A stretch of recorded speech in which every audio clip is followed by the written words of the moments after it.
Muchas gracias, Adriana, y gracias por la invitación a Aldo, a Jorge y a Alonso. Quiero hacer una advertencia preliminar. Estaba muy preocupado porque mi ponencia parte de estadísticas. Ustedes saben que a los abogados, algunas veces, y a mí especialmente, se nos atrofia esa parte del cerebro que tiene que ver con los números, de poder interpretarlos y llegar a conclusiones. Sin embargo, quienes me han antecedido ya han hecho algunas alusiones a sus números y veo que están bien, porque si no yo le iba a echar toda la culpa a don Aldo con su trabajo sobre el estado de la justicia administrativa, pero están bien, así es que podemos seguir adelante. He escogido un título especial para la ponencia de hoy, que es la casación contenciosa, un vértice ambiguo. Mi aproximación al tema va a partir desde las causas y los cómo. Dicen por ahí que para saber lo que es y lo que se debe hacer es necesario saber lo que fue. Parte, por tanto, mi ponencia de lo que ha sido y por qué es que hemos tenido problemas, sobre todo con la casación. Y parte también de un título del procesalista italiano Michele Tarufo, y verán ustedes por qué en las conclusiones tiene que ver con ese libro tan bueno, a quienes les recomiendo totalmente. Entonces, partiré la ponencia en dos partes: la casación contenciosa costarricense, una trinidad imposible, para luego irnos a qué hacer para que la casación contenciosa no sea un cuello de botella.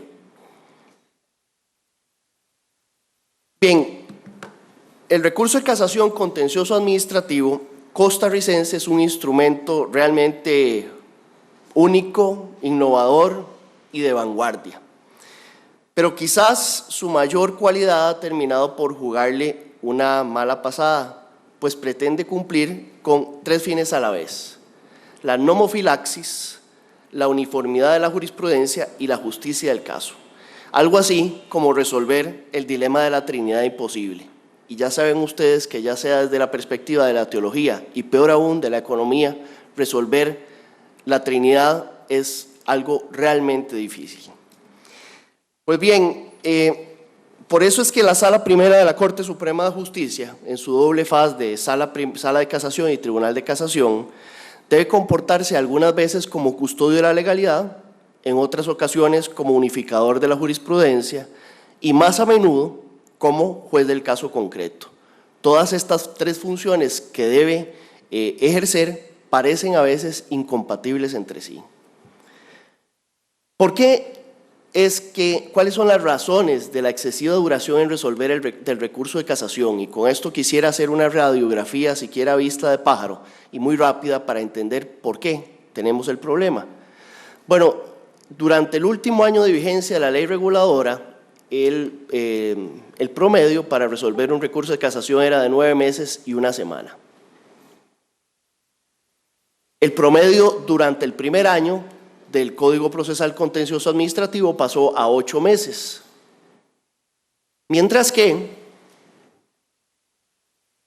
el promedio de duración durante el 2014 fue de 21 meses y actualmente, o en el 2017, 26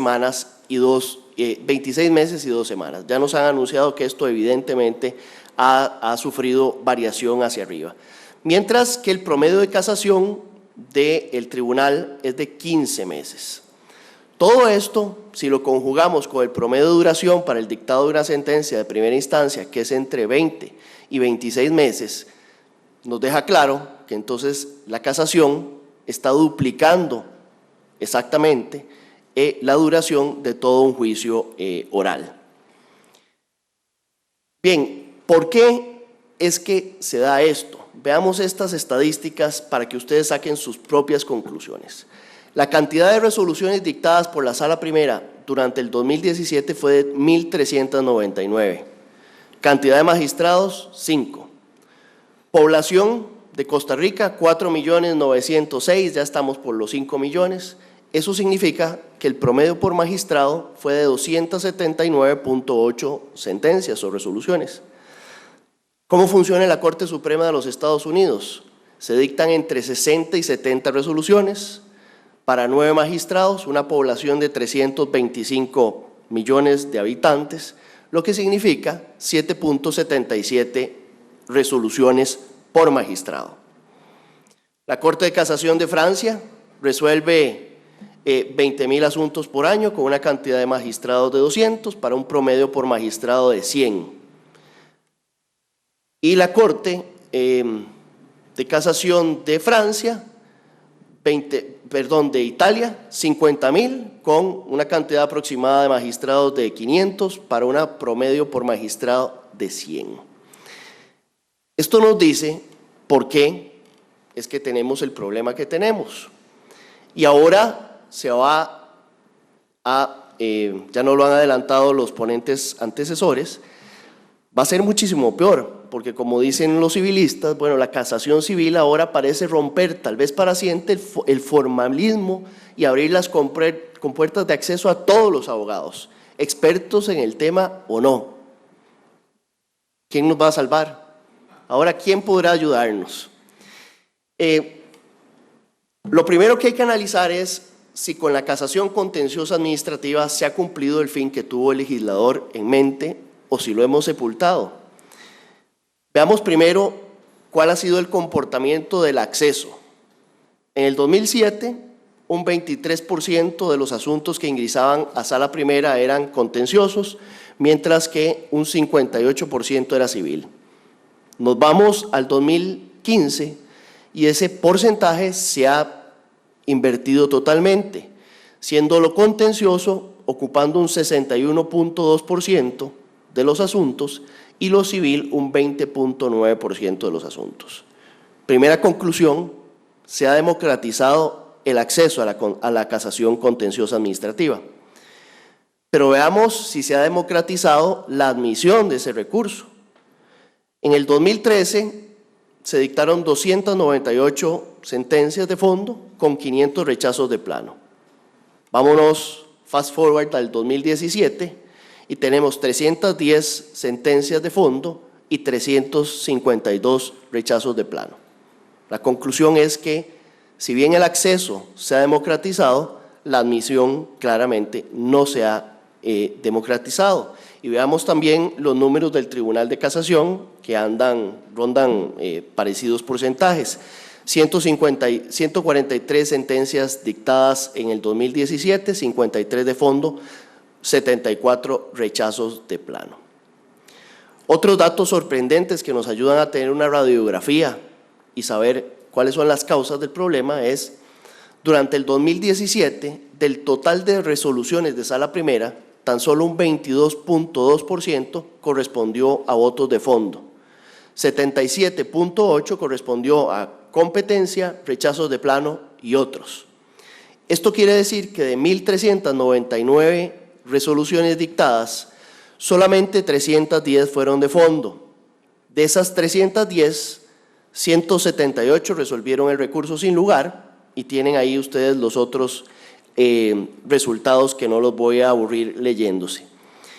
De esas 310 resoluciones, es importante que sepan que 226 correspondieron a materia contenciosa, es decir, un 72.9%, de manera tal que estas estadísticas, si bien no están desagregadas, sí reflejan el problema verdadero que tenemos en la casación contenciosa. Podemos decir entonces que la casación contenciosa sigue siendo como Escila y Caribdis. Recuerdan ustedes que en la mitología griega había dos monstruos para los que iban a pasar por el estrecho de Mesina y como los navegantes ya sabían que habían estos monstruos de cada uno de los lados, los monstruos se convertían en sirenas para atraer a los navegantes y cuando los atraían, los mataban. Bueno, algo así ha pasado con la casación contenciosa administrativa. Intentó ser algo muy innovador, algo que verdaderamente democratizara el acceso a la justicia, pero las dificultades estructurales, presupuestarias que hemos visto hacen que ello sea imposible. Definitivamente tenemos un problema. ¿Qué hacer para que la casación contenciosa entonces deje de ser ese cuello de botella? Bueno, en el mundo no es la primera sala de casación que tiene este problema y se han dado dos soluciones.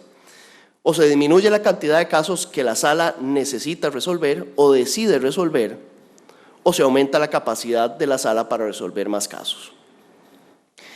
La primera solución, tenemos un caso ejemplificante que es la Corte Suprema de Estados Unidos con su certiorari que resuelve 60, 70 casos con 9 jueces al año. En Alemania, en el 2002, se creó un filtro de acceso y en España, como bien lo apuntaba don Aldo Milano, con la Ley Orgánica de 7-2015, bueno, se creó el interés casacional objetivo. Una segunda solución se ha tratado de implementar en la Corte Suprema de Casación italiana, que resuelve 30.000 casos con 300 jueces, o la Corte de Casación francesa, 20.000 casos con 200 jueces, pero con sentencias en extremo escuetas, 3 o 4 párrafos, son famosos por eso. Y entonces lo que apuntaba don Román Solís, de que no solamente es justicia pronta, sino que calidad de la justicia, definitivamente se echa de menos con esa solución. ¿Qué es lo que queremos? Para llegar a la solución que queremos, tenemos que preguntarnos primero eso. ¿Queremos cumplir con el ius litigatoris? ¿Queremos cumplir con el ius constitutiones o queremos cumplir con ambos? Porque si queremos cumplir nada más con el ius constitutiones, bueno, podemos tomar el camino de crear filtros cada vez más difíciles de sobrepasar, con la dificultad de que hoy en día el proceso contencioso administrativo es de única instancia y solamente tiene casación, y además son temas de interés público que no pueden quedar, no son intereses privados que quedarían sin conocer, o aumentar la cantidad de magistrados y salas especializadas. La situación macroeconómica del país nos dice que la segunda no es una opción, pero la verdad es que lo que sí tenemos que tener muy claro para partir a una solución es que precisamente, como dice Tarufo en su libro, esto funciona bien. Lo importante es que evitar vivir en un sistema creyendo estar en otro. Y eso es muy importante que lo tengamos claro. Si no hemos podido con un sistema por las dificultades estructurales que hemos visto, tenemos que decantarnos por uno u otro. Por eso me parece brillante, la verdad, la solución que propone la comisión, que sigue un modelo ecléctico, diría yo, ni ius litigatoris nada más, ni ius constituciones, sino que busca un justo medio, en donde no se aumenta la cantidad de magistrados y salas especializadas, pero tampoco se crea un filtro cada vez más difícil de sobrepasar. Simple y sencillamente volvemos a la esencia de la casación, dejando a la apelación la función de que se pueda ejercer, de que la función de la justicia, del ius litigatoris, sea cumplida mediante el recurso de apelación y la función del ius constitutiones sea delegada únicamente a la sala de casación, que es su papel primordial. De manera tal que, como opinión general del proyecto y con algunas especificaciones o puntualizaciones que ya muchos han hecho y que yo podría hacer en el futuro, la idea general, que es lo importante en este momento, me parece que es una idea de lo mejor que podría haber, porque sabemos cuál es el camino que queremos mantener los dos fines y podemos lograrlo de la forma en que se ha planteado. Fortalecemos el recurso de apelación y creamos un filtro más importante para que la sala de casación se dedique a casar lo importante, a uniformar sentencia y hacer nomofilaquia. Muchas gracias.